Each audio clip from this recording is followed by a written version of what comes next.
প্রিয় দর্শক সবাইকে স্বাগত জানাচ্ছি এনটিভির নিয়মিত সাপ্তাহিক আয়োজন এক্সপার্ট টুডেস কিচেনে। আপনাদের সাথে আছি আমি নুসরাত ইসলাম। বরাবরের মতোই আজকে আমাদের পর্বে একজন রন্ধন শিল্পী আছে যিনি মজাদার কিছু রেসিপি তৈরি করে দেখাবে। দর্শক প্রতি পর্বে আমরা চেষ্টা করি সারা দেশের ঐতিহ্যবাহী কিছু মজাদার রান্না আপনাদের কাছে তুলে ধরতে, এমনকি পাশাপাশি আমাদের এই প্রচেষ্টাও থাকে যে অল্প কিছু সাধারণ উপকরণ দিয়ে কিভাবে মজাদার এবং স্বাস্থ্যকর রান্না তৈরি করা যায়। তো দর্শক আজকে আমাদের এক্সপার্ট টুডেস কিচেনের স্টুডিওতে আছে চাঁদনি আপু। আপু কি অবস্থা, কেমন আছেন? আসসালামু আলাইকুম আপু, জি ভালো আছি আলহামদুলিল্লাহ। আচ্ছা, তো আপুর সাথে একজন স্পেশাল গেস্ট আছে। তোমার নাম কি? আনায়া। আনায়া। আচ্ছা আনায়া, তোমার বয়স কত? 9 বছর। 9 বছর। আনায়া কোন স্কুলে পড়ে? আমি সানবিমসে পড়ি। সানবিমসে। আচ্ছা, তো চাঁদনি আপু, যদি আমরা একটু কুকিং এর প্রসঙ্গে আসি, এটা কি আসলে প্যাশন থেকে করা না এটা প্রফেশন হিসেবে চুজ করেছেন? একদম প্যাশন থেকেই করা, কারণ আমার খুবই শখের বসে রান্না করি।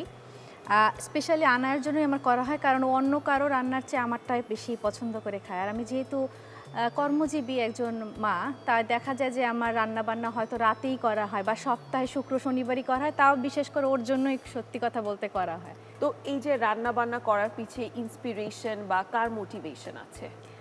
রান্না বান্না আমি আসলে পুরোপুরি রান্না শিখেছি করোনার সময়। লকডাউনের সময় যখন আমার বাসায় কোনো হেল্পিং হ্যান্ড ছিল না, তখন আমি এটা সেটা নিজের জন্য করে, কারণ আমি কি খাবো, কোনটা ভালো লাগবে কি, তখন আনায় অনেক ছোট ছিল, এটা ওর জন্য করে করে খাওয়ানো, আমার পরিবারের সদস্যদের জন্য।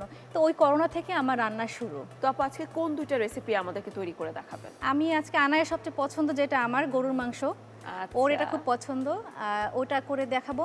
আর একটা ডেজার্ট যেটা খুবই আমি কুইকই করি, আমার নিজের ভালো লাগে, বাসার সবাই পছন্দ করে, খুব ইজি পিজি একটা ডেজার্ট আইটেম, ওটা করে দেখাবো। ঠিক আছে আপু, আপনার সাথে আরো অনেক গল্প হবে, তার আগে চলেন আমাদের কিচেনে যাওয়া হ্যাঁ, যাক। আসেন।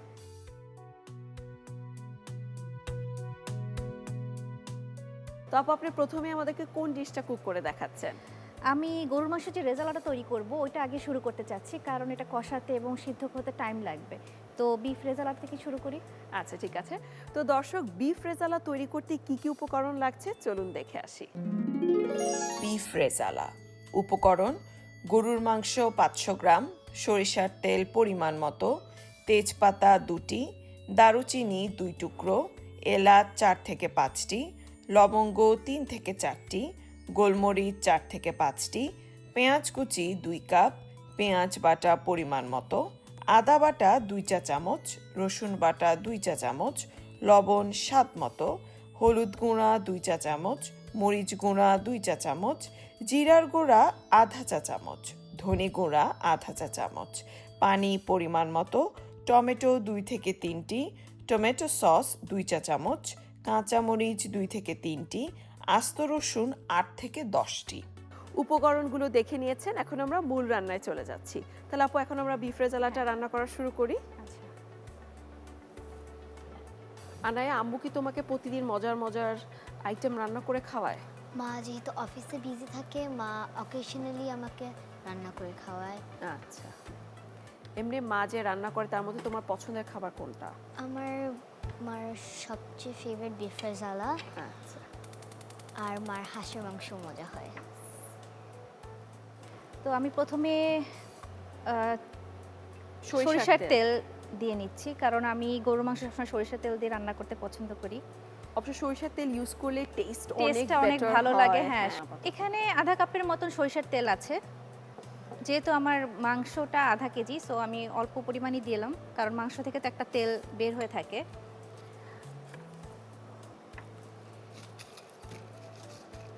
আমি এখানে কিছু গরম মশলা দিচ্ছি: তেজপাতা, দারচিনি, এলাচ, লবঙ্গ, গোলমরিচ।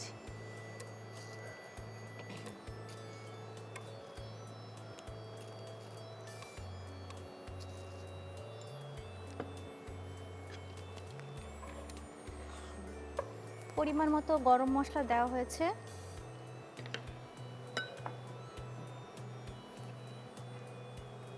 এখন আমি দিচ্ছি কাঁচা পেঁয়াজ, একটু বেশি পরিমাণই দিব, এখানে 2 কাপের মতো আছে।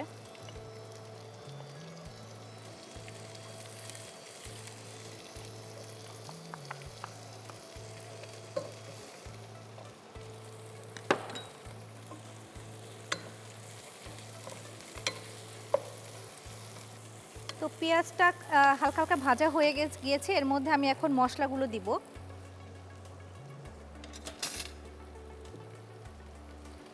যেহেতু কাঁচা পেঁয়াজ দেওয়া, আমি এখানে জাস্ট 2.5 চামচের মতো পেঁয়াজ বাটা দিলাম, 2 চামচ আদা বাটা,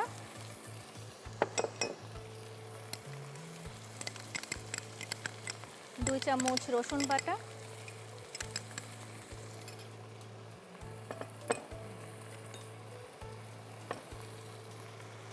লবণ আমি আবার পরে লাগলে পরিমাণ মতো দিয়ে নিব।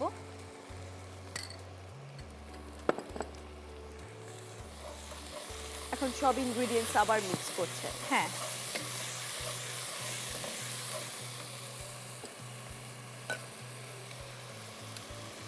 হলুদের গুঁড়ো পরিমাণ মতো 2 চামচ দিলাম। মরিচের গুঁড়োটা যে যার মতো ঝাল খায়, আমি একটু হালকা ঝাল দিব, 2 চামচ।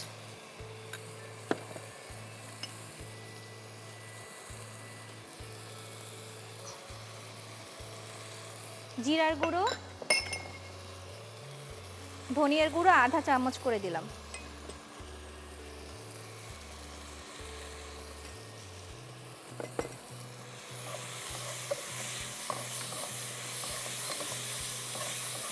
আনায়ার কি বাইরের রেস্টুরেন্টে খেতে ভালো লাগে? মশলাটা এখন ভালো মতো কষিয়ে নিতে হবে। আর রান্নার ক্ষেত্রে সবচেয়ে যেটা দরকার আপু, কষানোটা খুবই হ্যাঁ। জরুরি। মশলা হোক, স্পেশালি যখন আমরা মাংসটা রান্না হ্যাঁ। করছি। এখানে কষানোটা খুবই জরুরি।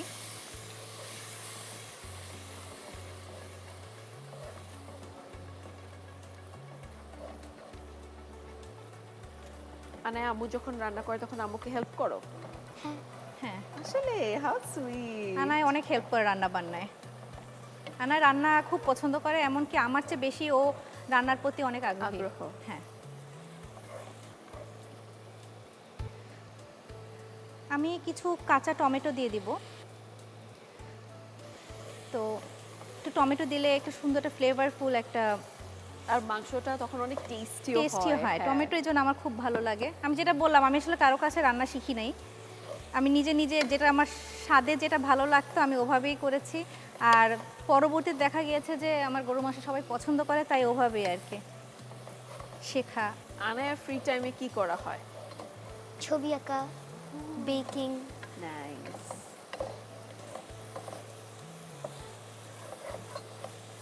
এমনি আপু, আপনার রান্না খেয়ে কে সবচেয়ে বেশি অ্যাপ্রিশিয়েট করে? আমার আম্মু আর আনায়া, এই দুইজনে।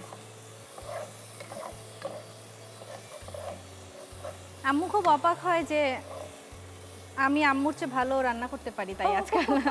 কারণ আমি বিয়ের আগে কখনো রান্না বান্না করতাম না, খুবই মানে মার হাতের ভক্ত ছিলাম। যে বললাম যে করোনার সময় আমি বাধ্য হয়ে রান্না শিখেছি, তো আম্মু খুব অবাক হয় যে তুমি এত রান্না কিভাবে শিখলা, ভালো হয়, মজা হয় কিভাবে, আমাদের তো কখনো খাওয়াও নাই বিয়ের আগে। তো ওইটাই আর কি। আমার আসলে অনেক অল্প বয়সে বিয়ে হয়ে যায়, তখন আমি পড়াশোনা করতাম, তো আমার রান্নাটা আসলে কখনো করা হয় না ওভাবে। এমনি আন্টির কোন রান্নাটা আপনার সবচেয়ে পছন্দের ছিল? আম্মুর চিকেন রোস্ট, চিকেন রোস্ট আম্মুর খুবই মজা। ওইটা আমি এখন অত ভালো পারি না, বাট কোনো একদিন হয়তো শিখে যাবে। হ্যাঁ, ওইটা খুব মজা হয়। আমার মশলা কষানো শেষ, আমি এখন আচ্ছা। গরুর মাংসটা দিয়ে দিব। হ্যাঁ। এটা আগেই টক দই দিয়ে মেরিনেট করা ছিল। আচ্ছা, ওকে। এখানে আমি আধা কেজি মাংস নিয়েছি।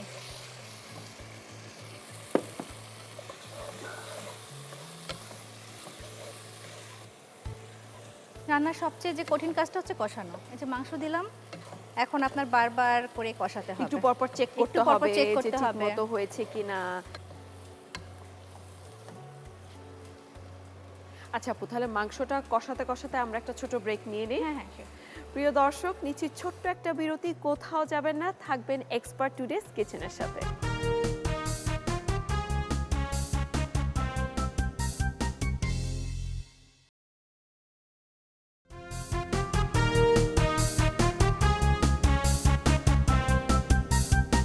ফিরে এলাম এক্সপার্ট টুডেস কিচেনে।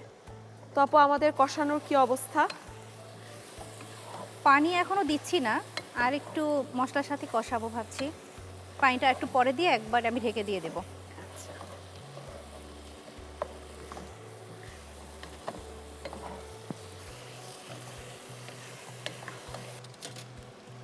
আপু আমি এখন টমেটো সসটা দিয়ে দিচ্ছি।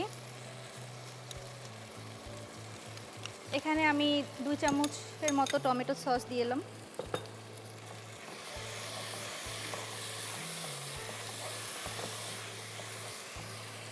আমি 2-3টা আস্ত কাঁচামরিচ দিয়ে দেবো ফ্লেভারের জন্য, যাতে ঝালটা বের না হয়। ফেলে দিচ্ছি না।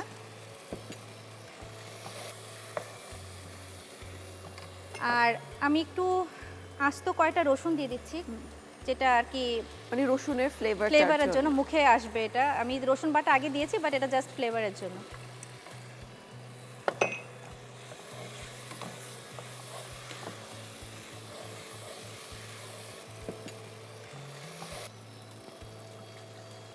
পানি দিয়ে দিলাম আমি পরিমাণ মতো, যতটুকু সিদ্ধ হতে লাগে। যেহেতু আগেই আপনার টক দই দিয়ে মেরিনেট করা ছিল, তো সিদ্ধ করতে অতটা পানির দরকার নেই।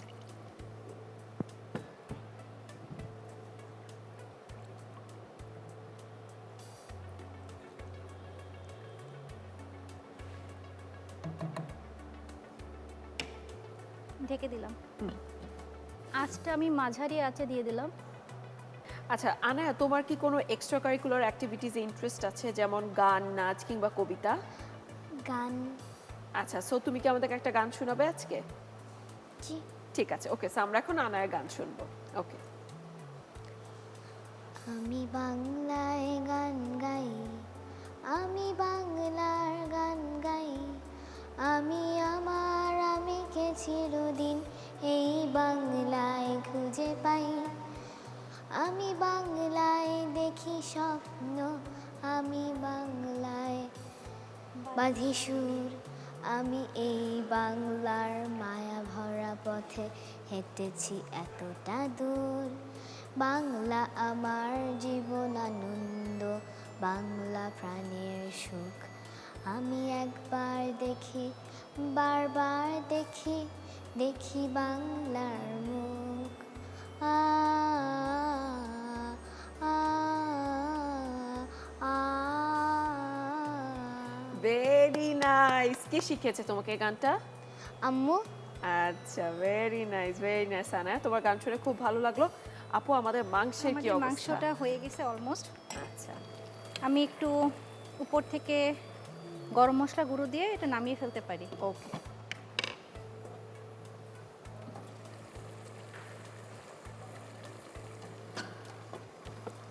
আনায়া কান্ট ওয়েট, কখন আম্মু গরুর মাংস করবে, আমি কখন খাবো। তাহলে আমাদের beef rezala ready. Now it's time to serve ইট।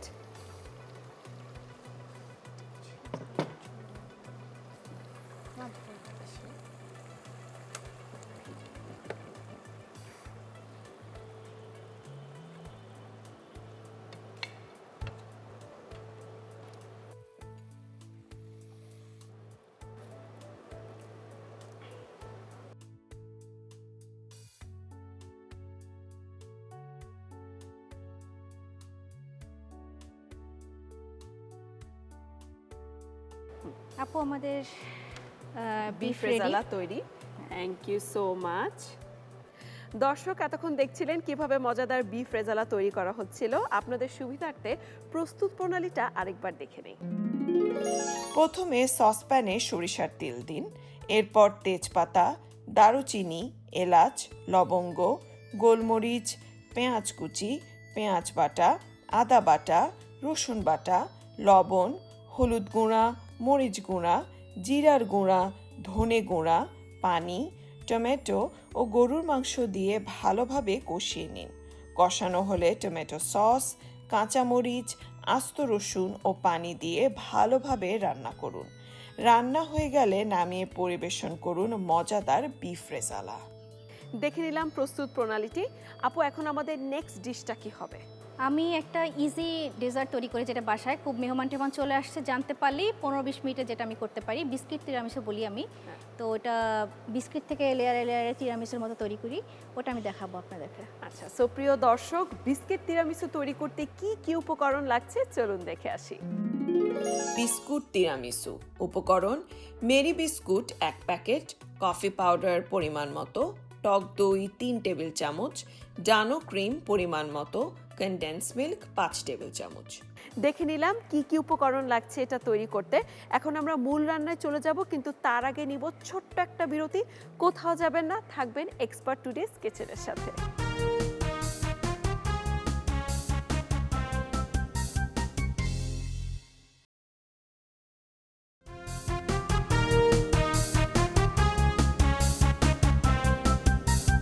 আবারও ফিরে এলাম এক্সপার্ট টুডেস কিচেনে। তা আপু, এখন আমরা বিস্কিট তিরামিসুটা তৈরি করব। হ্যাঁ, আচ্ছা,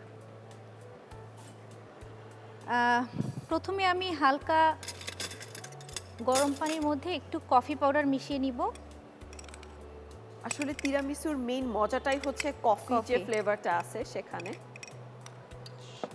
এটা কি 3 in 1 কফি পাউডার নাকি যে কোনো কফি? যে কোনো কফি পাউডার ইউজ করা যায়, কোকো পাউডার ইউজ করা যায়, বাট আমার কফির ফ্লেভারটা ভালো লাগে। আর টিরামিসু যেহেতু এটা আমি নিজে নিজে নাম দিয়েছি, আচ্ছা তো এটার জন্য আমি কফি পাউডারটাই পছন্দ করি। এটা 3 in 1টা দেওয়া।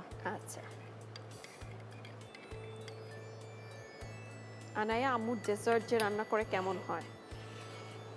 অনেস্ট ওপিনিয়ন দিবা। মা যখন ডেজার্ট বানায়, মার টিরামিসুটা আমার ফেভারিট। আর মা কেক বেকিংও করে। ওকে। আমার ডেজার্ট আমার অনেক পছন্দ। মা যখন বেকিং করে তুমি মাকে হেল্প করো? হ্যাঁ, আচ্ছা, গ্রেট। নর্মালি আমি বেশি বেকিং করি। তুমি বেশি বেকিং করো, আম্মু তোমাকে হেল্প করে? হ্যাঁ, আচ্ছা আচ্ছা, নাইস। আমি মেরি বিস্কুট নিয়েছি টিরামিসুর জন্য। মেরি বিস্কুটগুলো আমি এই হালকা গরম কফির মধ্যে একটু ডিপ করে নিচ্ছি। তারপরে একটা বোলের মধ্যে আমি সুন্দর করে সেট করে নিচ্ছি, লেয়ার করব, তো ওই জন্য।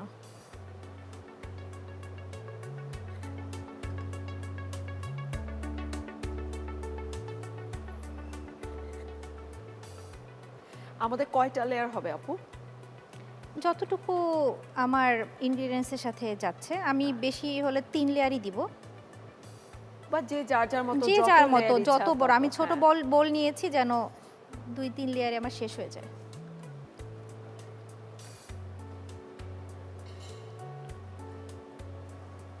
এখানে আছে টক দই। আমি 3 চামচ টক দই নিলাম। এটা হচ্ছে ডানো ক্রিম। স্টেরিলাইজড ক্রিম হ্যাঁ, যেটা। এটা আমি 2 ক্যান নিয়েছি। এটা পুরোটাই লাগবে। ওকে।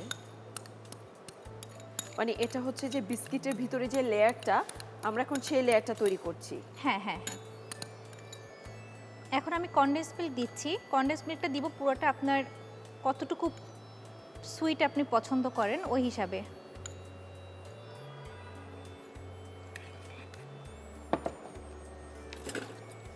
এটা এখন ভালো মতো ফেটে নিতে হবে। টক দই, কনডেন্স মিল্ক আর হচ্ছে ডানো, 2টা ক্রিম দাও এখানে। এটা খুবই কম সময় লাগে আপু। হ্যাঁ, অল্প কিছু ইনগ্রেডিয়েন্টস একদম দিয়ে অল্প কিছু। অনেক এটা কুইকলি রেডি খেতে করা খুবই যায়। টেস্টি হয়। আমি এই যে 1 লেয়ার দিয়ে দিচ্ছি।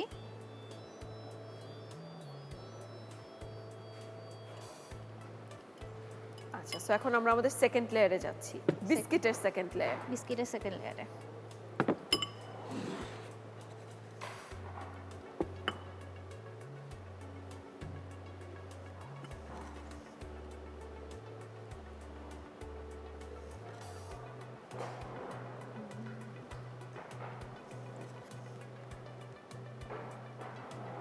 আবারও মেরি বিস্কুট দিয়ে কফিতে ডিপ করে করে আরেকটা লেয়ার তৈরি করে ফেললাম।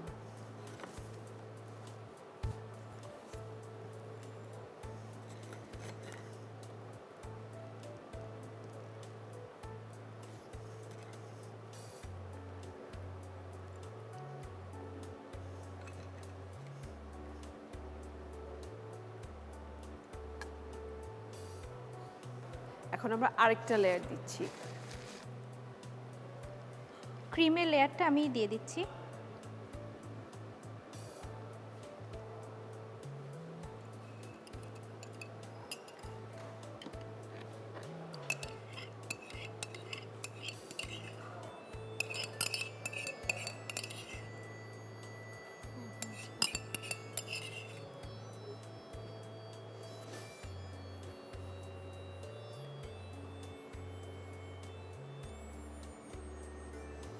আমার 2 লেয়ার তৈরি করা শেষ। আমি এখন যেটা করব, উপর একটু কফি পাউডার স্প্রিঙ্কলস করে দিয়ে দেব। মানে জাস্ট ডেকোরেশন পারপাসে। ডেকোরেশন প্লাস টেস্টের জন্য। Right. ক্রিমের উপরে যখন একটু কফি ফ্লেভার থাকবে। দেখতেও খুব সুন্দর হয়েছে ডেজার্টটা। এটা যখন আপনি আপনি এখন চাইলে এটা এভাবেও কেটে খেতে ফেলতে পারবেন, কিন্তু আমি যেটা প্রেফার করি ফ্রিজে 15-20 মিনিটের জন্য রাখলে এটা খুব Right. ওয়েল সেট আপ হয়। হ্যাঁ। তখন এটা খেতে খুব ভালো লাগে, ঠান্ডা ঠান্ডা, আর ক্রিম লেয়ারগুলো একদম লেগে লেগে তখন কেকের মতন হয়ে যায়। তো আপু, আমার বিস্কিট টিরামিসু শেষ। Thank you so much. দর্শক দেখলেন খুব সহজে একটি চমৎকার আর মজাদার বিস্কিট তিরামিসু রেডি হয়ে গিয়েছে। আপনাদের সুবিধার্থে প্রস্তুত প্রণালীটা আরেকবার দেখে নেই। প্রথমে একটি পাত্রে পানি নিন, এরপর কফি পাউডার দিয়ে ভালোভাবে গুলিয়ে নিন। একটি পাত্রে লেয়ার করে প্রথমে মেরি বিস্কুট কফি গোলানো পানিতে চুবিয়ে নিন। আরেকটি পাত্রে টক দই নিন, এরপর ডানো ক্রিম ও কনডেন্স মিল্ক দিয়ে ভালোভাবে মিশিয়ে বিস্কুটের উপরে দিন। এরপর মেরি বিস্কুট মিশ্রণ ও কফি পাউডার দিয়ে পরিবেশন করুন দারুণ স্বাদের বিস্কুট তিরামিসু। দেখে নিলাম প্রস্তুত প্রণালীটি। আপনারাও চাইলে কিন্তু এরকম মজাদার রেসিপি আপনাদের বাসায় তৈরি করতে পারেন। আর আপু আর Anaya, thank you so much আমাদের শোতে আসার জন্যে। আপনাকে অনেক ধন্যবাদ, এক্সপার্টকে ধন্যবাদ আমাদেরকে এখানে আমন্ত্রণ জানিয়ে নিয়ে আসার জন্য। আমরা চলে এসেছি অনুষ্ঠানের একদম শেষে, এখন বিদায় নেওয়ার পালা। কিন্তু আমি অবশ্যই আগামী পর্বে একজন নতুন রন্ধনশিল্পী নিয়ে হাজির হয়ে যাব এবং কিছু মজাদার রেসিপি তৈরি করব। সে পর্যন্ত ভালো থাকুন, সুস্থ থাকুন, এক্সপার্ট টুডেস কিচেনের সাথেই থাকুন।